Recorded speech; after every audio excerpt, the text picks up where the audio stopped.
Hi guys and welcome back to the channel. Today I've got two replays in the Polish tier 7 medium tank, the CS-44. Now obviously this is the next one in the line from the buggy and we're still on the way to the CS-63. I've got two replays for you in this tank. It's the same as the buggy. This one is using the 90mm gun and the next one is using the 100mm gun. So you can see how both play and you can decide whichever one suits your playstyle. Now I'm not really sure which one is actually better because I'm probably hampered in the fact that I prefer the 100mm, and that's purely because it's got more alpha, and I am an alpha whore. I like the alpha, and that's just satisfying for me, having that 300 alpha. When you hit people, you hit them for like 270, 280 all the time, and when you bottom tier against tier 9s and things like that, it really hurts them, and that is a really nice thing to have. But this 90mm obviously fires a lot quicker.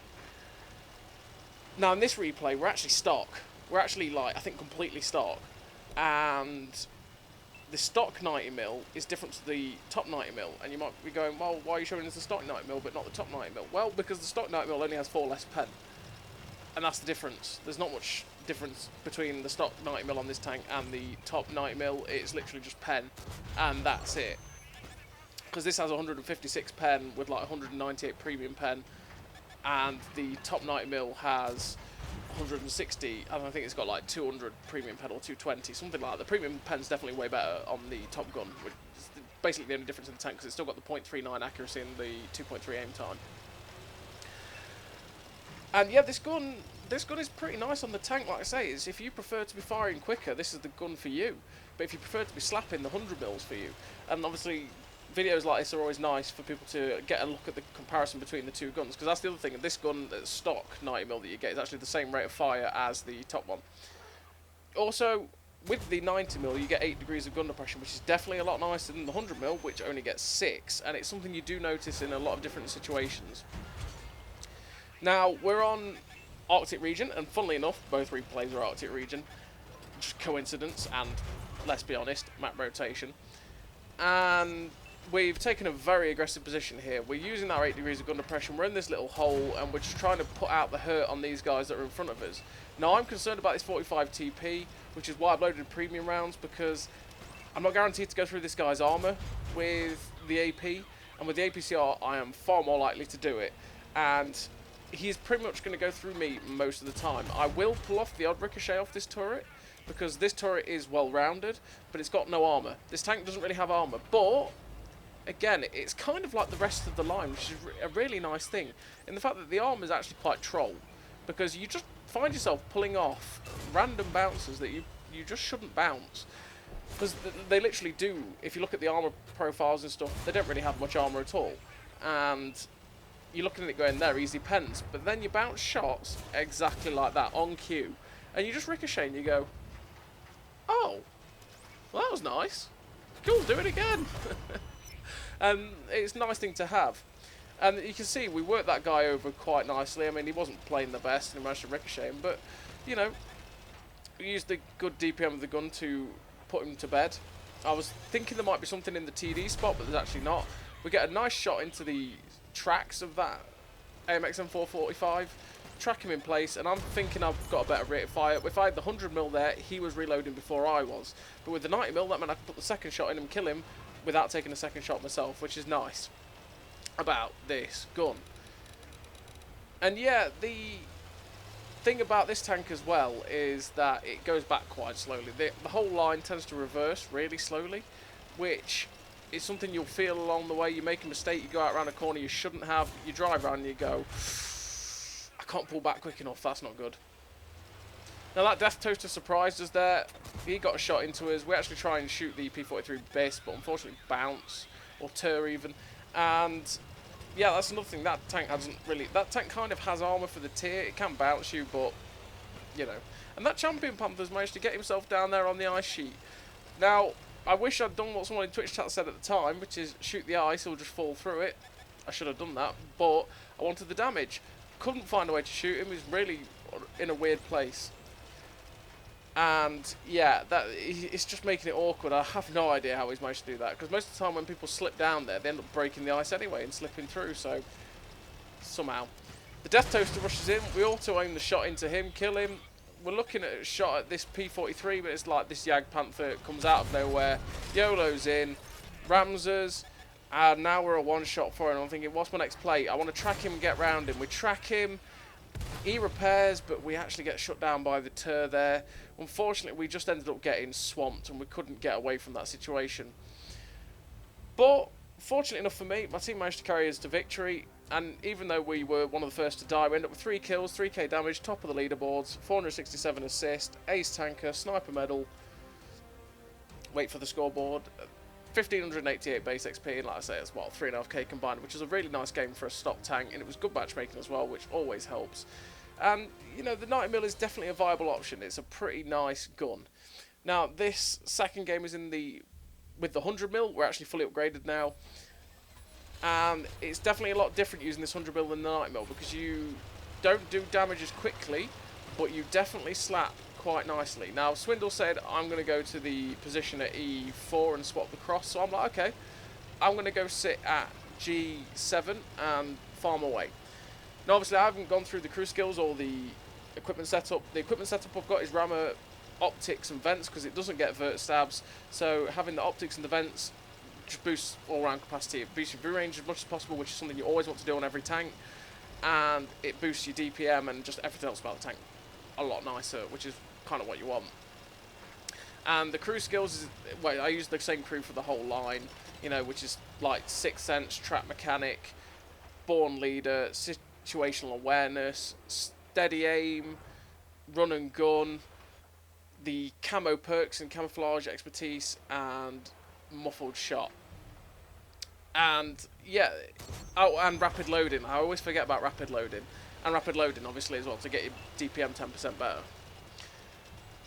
Now you could probably switch out the muffled shot there, probably for snapshot, and it's definitely something that's more applicable for the later line as well. It's definitely nice to have.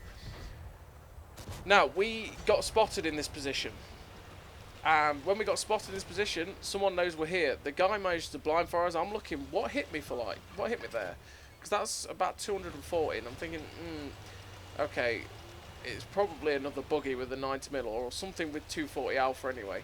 And Swindle pokes up, spots these guys. It's actually a Jagdpanther that hit me there. We get a nice shot into his side. I'm going to pull back behind this bush, and it actually could have been the buggy.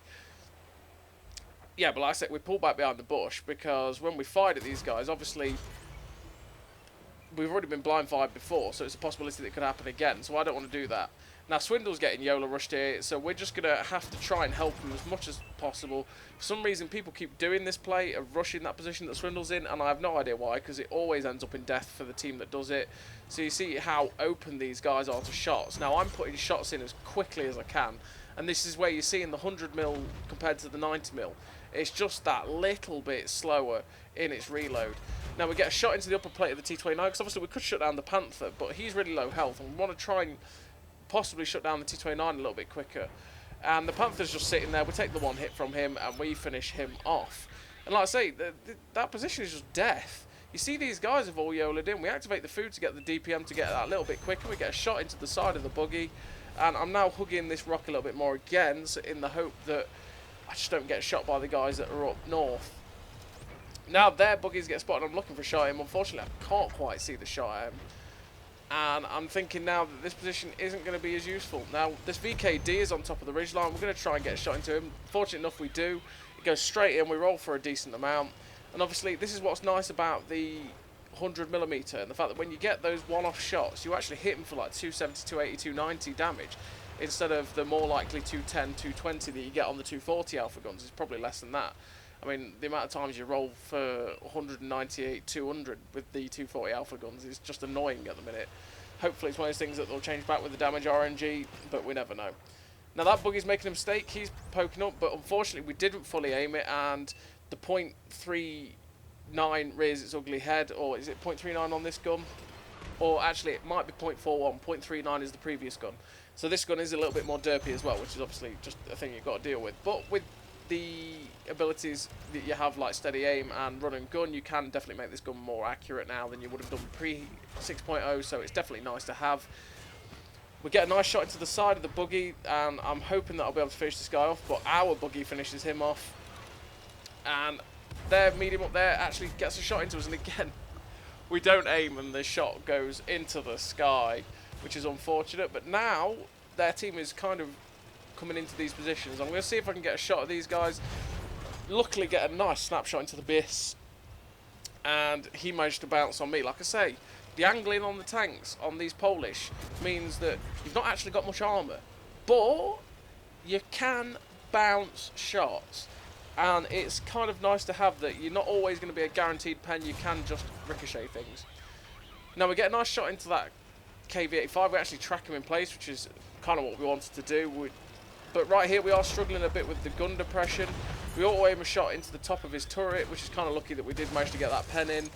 And then the BIS gets shut down in front of us.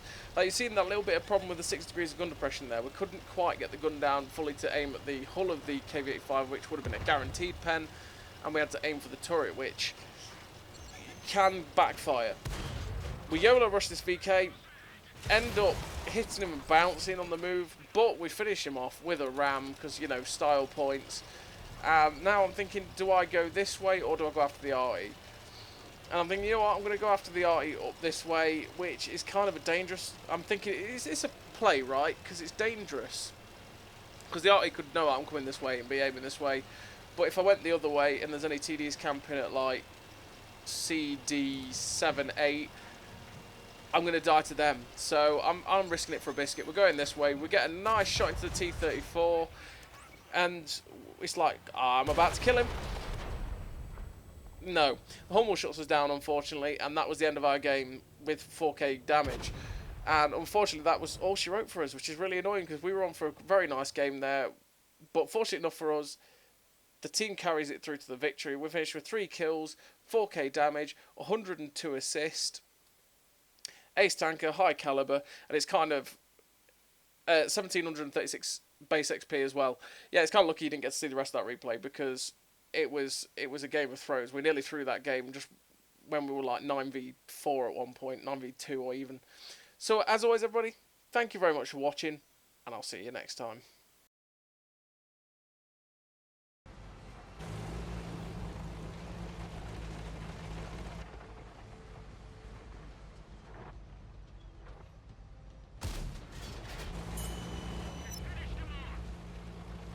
A great success!